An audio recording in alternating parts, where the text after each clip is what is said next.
the word realistically being like so key there. Yeah, navigating this can be a little... It can be tricky. It can be weird, Yeah. and like a little uncomfortable. For sure. It might make you lose your mind. Welcome to The Guide Gals, a modern wedding-focused podcast by the experts at Here Comes the Guide. I'm Chelsea, a designer and inspired creative, and the friend who's going to shoot it to you straight. And I'm Caroline, the social media manager who is obsessed with dogs as ring bearers and will inevitably cry over your wedding video. We've seen it from all sides. We've been brides, planners, bridesmaids, and have worked with standout brands throughout the industry. Think of us as an extension of your wedding party and hang out with us as we share the ins, outs, ups, and downs of the road to I do. Hey everybody, this is the Guide Gals podcast. We're here for our first episode. Yes, so exciting. So exciting. We feel like this has been a long time coming. Yes. We are with Here Comes the Guide. I'm a content curator.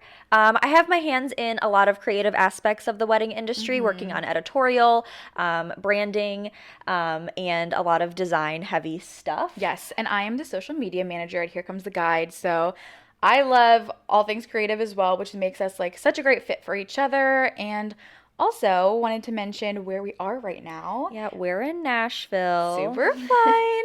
This will not be where we are all the time, but like, Right. Why wouldn't we come to Nashville to start it off? Because this is like bachelorette party central. Definitely. Yeah, it's so fun here. I'm always happy when I'm in this city. It just has like a great energy. The people are so friendly. And like, this is my first time. So Chelsea's been here a few times. She's been around the block. I have never been, and I'm obsessed with it. Like right off the bat, I wish you're coming back, and we're coming back together. We're both actually from different parts of the country, I guess. So at Here Comes the Guide, it's a fully distributed team. So we're just a group of women working all across the United States. But I am currently in Illinois. And I'm in Pennsylvania. Yeah, different pockets. Different pockets of the world for sure. Yeah, but we're so excited to be together for the first episode. I think it's super fun to be here, and even more specifically, not just being in Nashville, but right now we are in the graduate hotels. Like this backdrop is so fun, you guys. I think it's so cool to be here. It's a very inspired, creative place as well. Yes, the team at Graduate, they put so much thought into every single detail, which is right up our alley.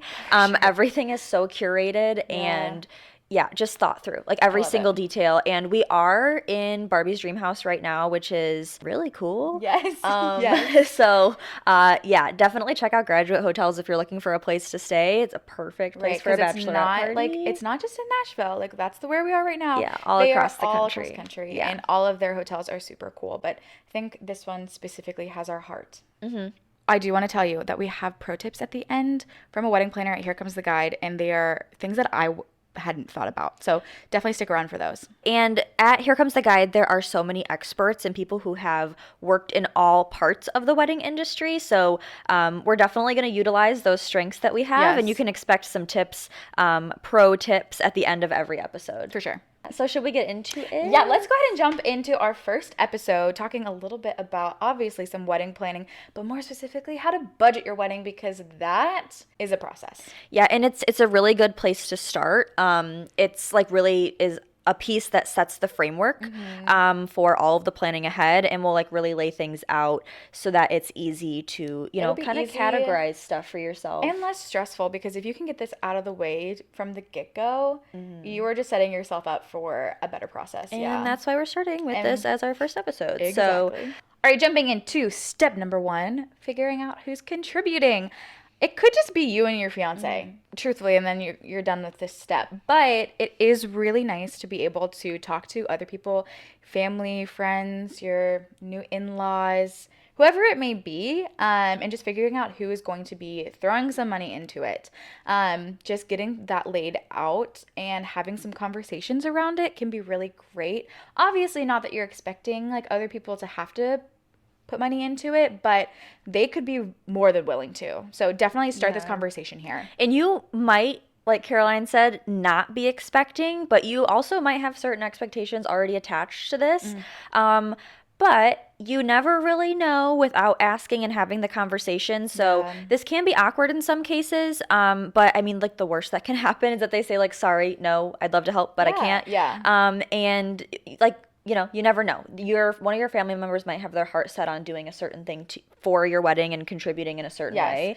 Yeah, like I feel like a lot of times the groom's parents do the rehearsal dinner. Like I don't know why that's an expectation that's put in place, but I feel like for myself and a lot of my friends, like that was generally what was going on. And so of course, like my husband, his parents offered to do that, and I was very grateful. But beyond that, they also offered to do more decor items, which is super cool. So my mother-in-law, she has 4 boys. Like I think she really wanted to have a girl, and so she's never really gotten to like jump into wedding planning like this. So I think she thrived on that, and she made a bunch of macrame things for my wedding, like so many different things, and even just like bought a bunch of other decor things that she was like, hey, if you use this for the wedding, great. If not, you can use that as home decor, like a rug and vases and whatever else it was. But it wasn't necessarily like a straight up monetary contribution, but it was a contribution of her time and energy and effort, and it was something she wanted to do, which made it, I think, more special for me and for her. Yeah, and that's valuable too, and that's why we have this as step one, figuring this out right off the bat, because figuring out exactly what your budget is going to be and where you can allocate things and what, even time resources that you need to put into certain areas, laying those out right away is going to help you feel really organized throughout the whole process. Yes.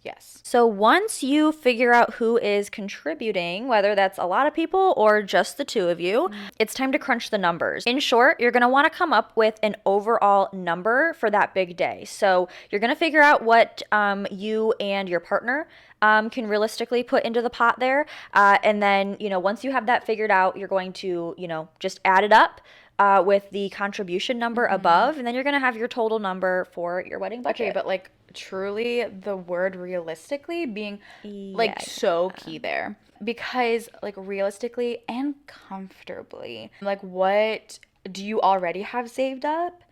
Are you able to pull from the money that you make every month, or do you have savings you can pull from? Like, be very realistic about that. Are you willing to give up your weekly date night for a little bit? Yes. Or are you willing to change it maybe to McDonald's instead of like a big night out? Right. These are things to think about. Yes. Or like just cutting out a little bit of your Starbucks runs every week and putting that money into the wedding budget. So just make sure you are being very realistic about this and very comfortable, because it is, you just don't want to put stress on yourself. And we'll get into that later. But yeah, we're going to really break it down further, and we do have resources for you at the end. But yeah, I just wanted to stress that right here. Just like be realistic about it while you're crunching these numbers. Don't feel like you have to like get to a certain thing.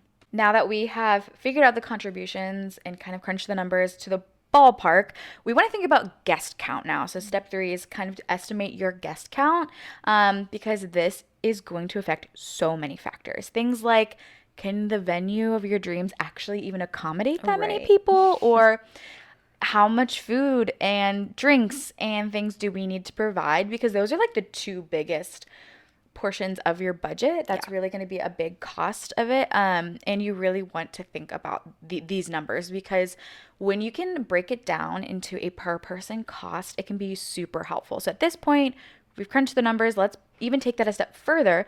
Look at your guest count, figure out how many people you want to have come, and then put a number of, it costs $100 per person for my event, because I think that can be super helpful. I didn't realize how expensive breaking it down on a per person amount really can put things into perspective for you. When it comes to creating this guest count, this can be kind of tricky, figuring out exactly who you want to invite to your wedding. Of course, your big day should be about you and your partner, but when it comes to the guest list, a lot of family members tend to chime in and want to be involved. So we're planning on making a future episode dedicated just to this, talking about it. But for now, we do have an article that lives on the Here Comes the Guide website that we will have linked in the show notes for you for this episode. So you can check that out. In the meantime, navigating this can be a little... It can be tricky. It can be weird and like a little uncomfortable. For sure. And hopefully that like if you do end up figuring out that per person cost, it can help not only you wrap your head around that, but if someone else comes to you and is like, let's just add all these people. And you can say, well, it would cost like $1,000 more for that to happen. Yeah, can I bring a date? Can I... Yeah. You can say, hey, like, it costs this much per person. This is our budget. It's a really, it's a way to put it It's a into helpful tool, I perspective think. for other Yes, people as yes. well. Not just for you, but for others too. Right.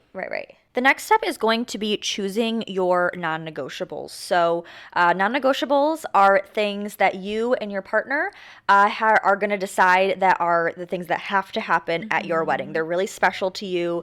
Maybe it's like something that you've been envisioning for your day, and these might differ between you and your spouse. So you don't necessarily have to have the same ones, but if something is really important to you, you need to make note of those.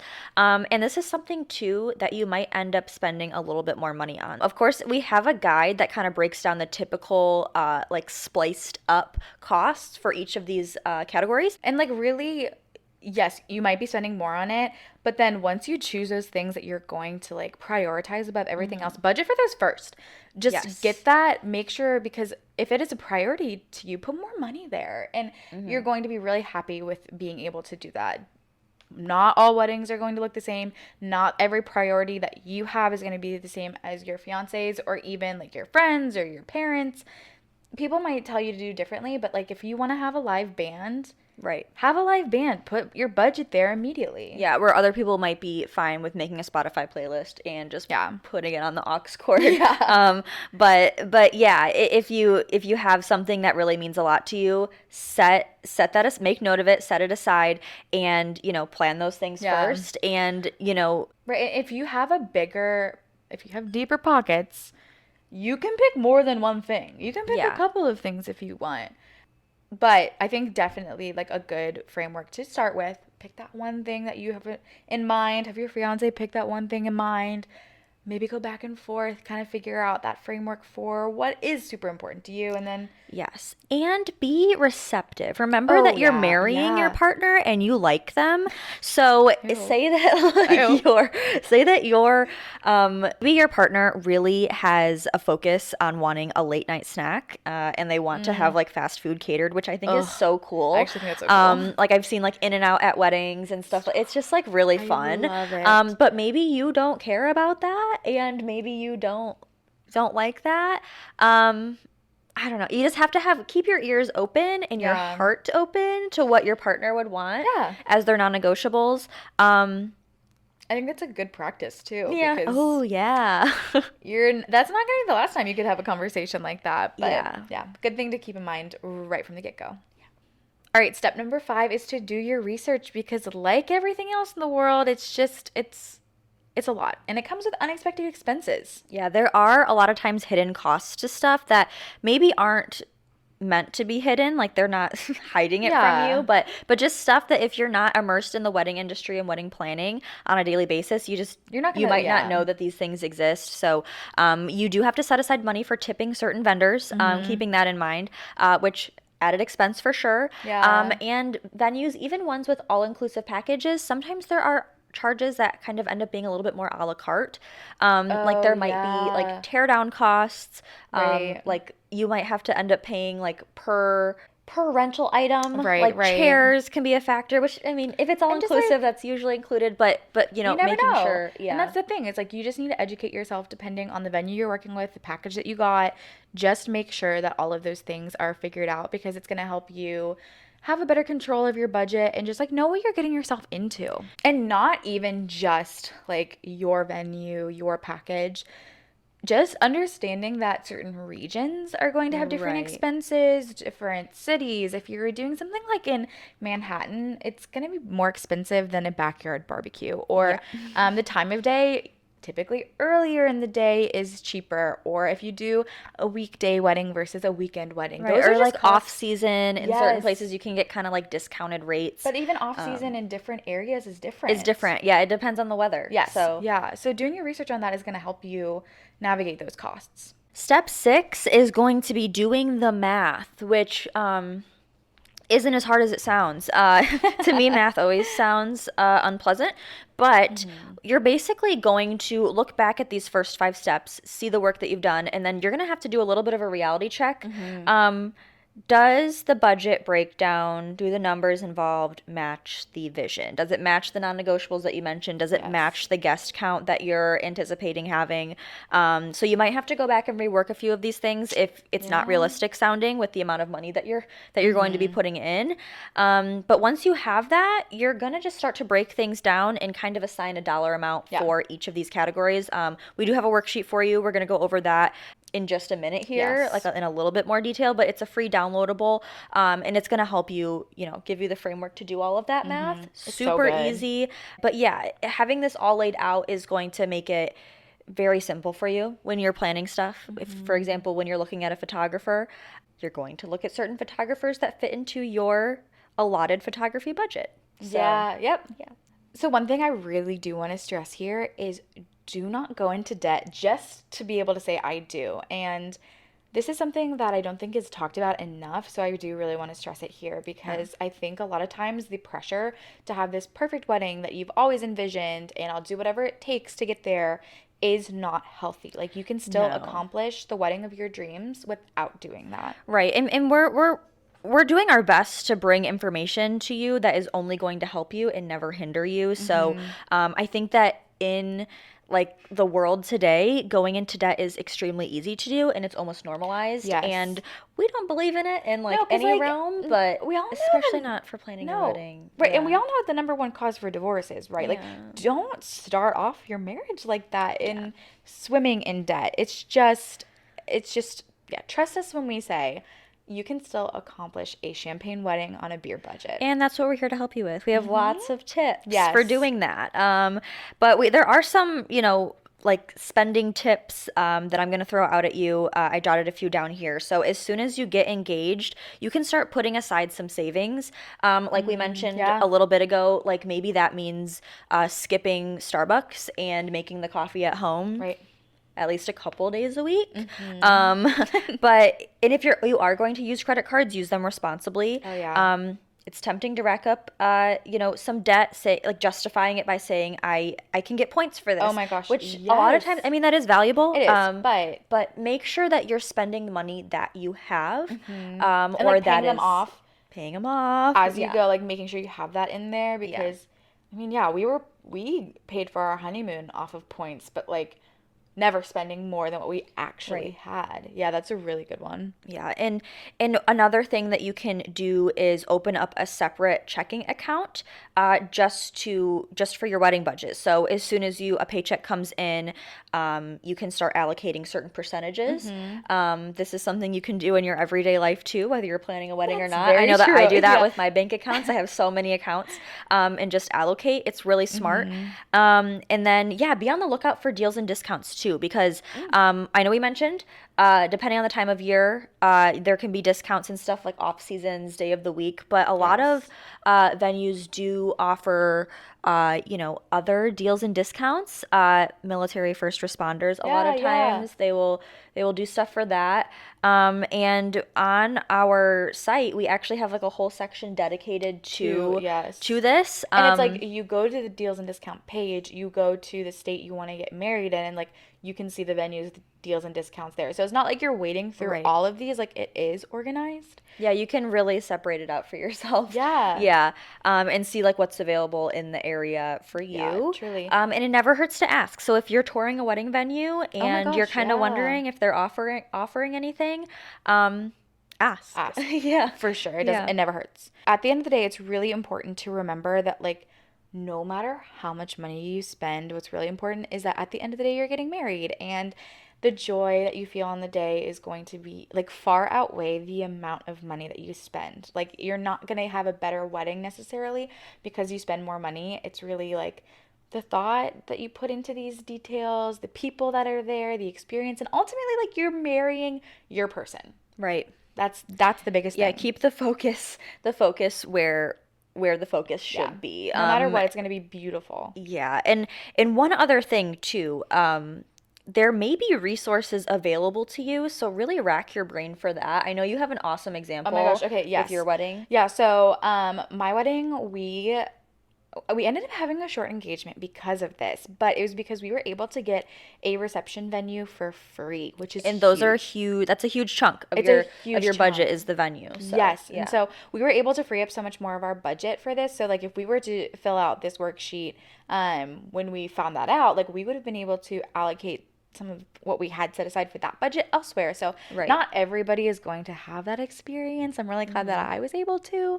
But you But might like like I yeah. said, rack your brain. You never know. You do know actually, but like say your sister is a florist. Yeah, She yeah. might be willing to do some stuff for Somewhere, you at a yeah. discounted rate. Okay, so now you're going to actually put this all together. And this is where I'm going to talk a little bit more about the free resource that we have. So on our site, it's a free downloadable, like I Mm-hmm. said, really simple worksheet, but it just goes ahead and breaks all of this down for you. Mm-hmm. And we're going to pop an example of one that's filled out on the screen. It's pretty Yeah. self-explanatory. All that you're doing is percentages for each of these, and we've based this example on a $30,000 wedding, which was the Mm-hmm. average cost of a wedding in 2022, so that's why we popped that number in there.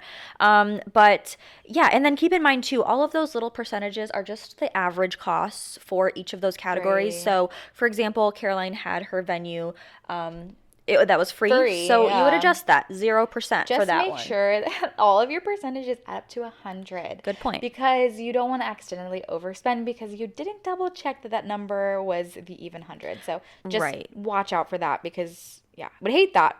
Would I hate for that to happen? And allow for those adjustments too. So you have those non-negotiables. If you've decided that you want to spend a little bit more money here and there in those different Yeah. categories, adjust as needed. Like Caroline said, make sure it still adds up to 100. You'll also notice that we put a category in there for an emergency fund and like Yes. unexpected expenses. Yes. So make sure that you're not counting that out. Leave it there. And best case scenario, really, you won't have to spend that money, Exactly, and you'll yeah. have a little bit extra to buy yourself, Whatever. I don't put it towards your know. honeymoon. Get a new toaster if you didn't get it from your Get registry. a I don't really, know. really nice toaster. Now, one thing, I like that you mentioned the extra budget kind of thing. So now that you're mentioning that, I just want to make sure everyone knows we did not include the honeymoon into that budget. We kind of categorized that a little bit separately. And the reason I say this is because we really recommend Honey Fund, which is a place where people who are coming to your wedding, friends, family, can gift experiences or put money towards your honeymoon. We really recommend this because I think it's a really fun thing to give, is to give experiences and put money towards that. So then you don't have to include that in your budget for your wedding. It can be totally separate. It's so fun too. Like whenever I see someone have a honeymoon fund on their registry, I usually will buy them a gift too, and then I'll throw in a little Yes. bit of extra cash towards Yes. that honeymoon fund. It's just fun. And then when you see the couple on their honeymoon, and you know that you, I don't know, bought them lunch at least, like Yes. maybe one of the days, it's Yeah. really cool. And like Caroline said, I think she said Honey Fund has those experience things too, so you can gift them Yes. an experience. My bridesmaids actually, they gifted me a bunch of experiences. Now, I'm not going to talk about this now. I was a COVID bride, so things were weird. But they gifted me a lot of experiences that we weren't able to go on. It's fine. But you would have gone, But we would have gone. and it would have And been actually, cool. one of them I'm kind of glad we didn't go to. My husband loves scary things. And one of the excursions was a haunted lighthouse. So Yeah, I'm I'm good on counting that. my blessings that that one didn't happen. But it was so, like, honestly, the coolest gift was to get this whole, like, all of these excursions that we were going to be able to go on. And it was so unique and so special. And now that is something that I look for to give other people. Yeah.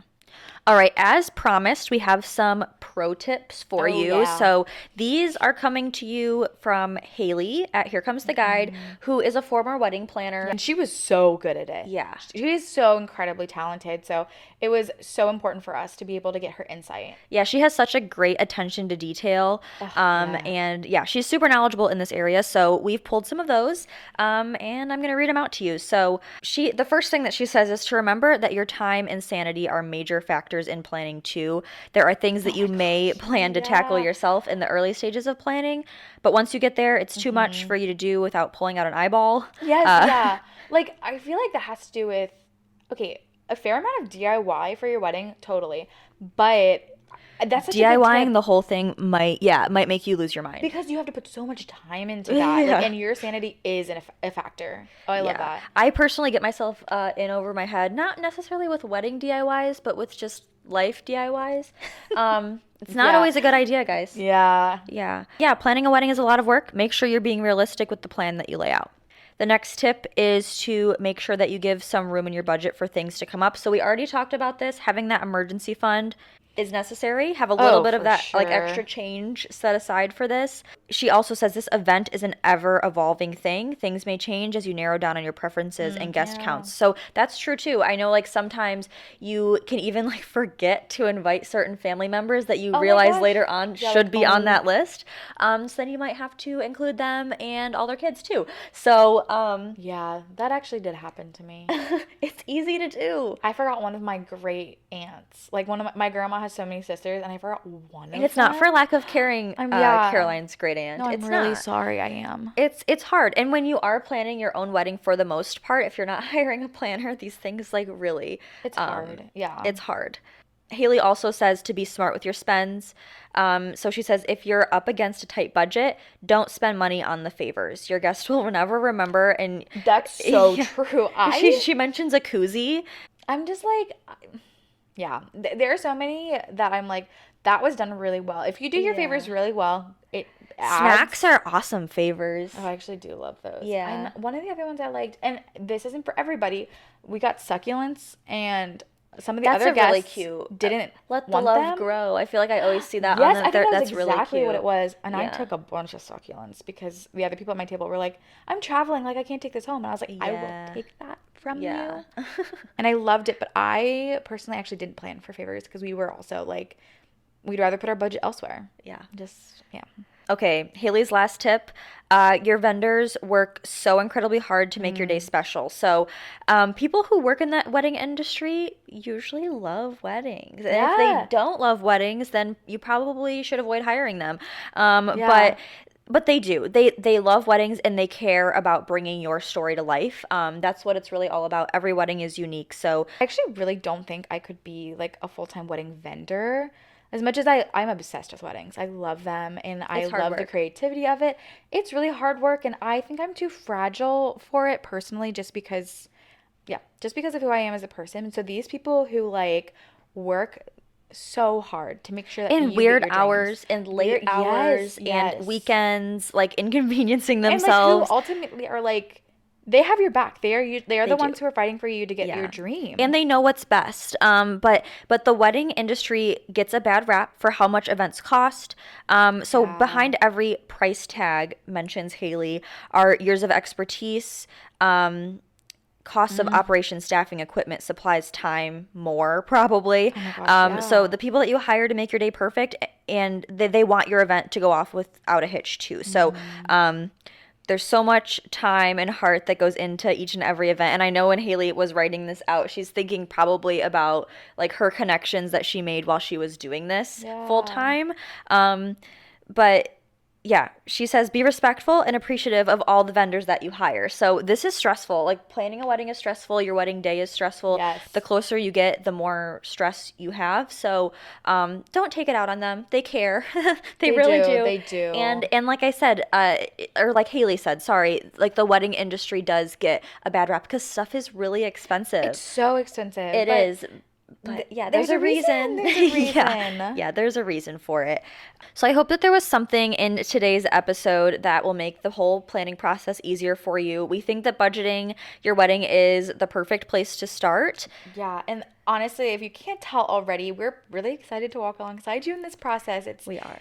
It's been a project that's a long time coming because we are really passionate about making this a stress-free as possible event for you. Yeah, and it is a stressful thing. And, you know, us being so immersed in this industry, we get to work alongside just like the best women at Here Comes the Guide, who a lot of them have so much experience in the Yes. wedding industry in all these different areas before coming to Here Comes the Guide. And yeah, we're so immersed in weddings every single day that a lot of this stuff, Yeah, it felt wrong to hide this information. Not that we would Yeah, hide it, no, but we're like not hiding we it at want all, to give it. but- No, we are not. That's actually true. If you poke around our site, you'll find a lot. There's of so things. much. But no, like we want to hang out with you guys while you plan. It's Right. important. And yeah, bring these topics to you in a super digestible way Yeah. that hopefully breaks them down. Yeah, so that it feels a little bit more like second nature to you too, like it does to Right. us at this point. And as part of that, trying to be as helpful and organized as possible, you will find all of our show notes, different resources Yes. on our site. Again, shameless plug, poke around on Here Comes the Guide. You Yeah. won't regret it. It's super helpful. We have all of those resources out there for you. Yes. We're so happy, like we said, that we got to dive into this with you today. And yeah, there's more to come, more episodes gosh, on so yes. many different subjects. So stay tuned for that. Comment, follow us, because those are ways that we will get a better Yes. better indication of what you want to see from us. Yeah, and if you have questions about anything, feel free to shoot us an email at hello@theguidegalspodcast.com or leave a comment down below. Yep. We will check those. And we'll be there to chat with you about whatever you want to know. Yeah. Yeah, but I think that's it. I think that's so it. Until next Oh, time. guys, have a great day. See you next Yeah. time. Cheers. Cheers! The taste of the first episode being done. Tastes good. It tastes good.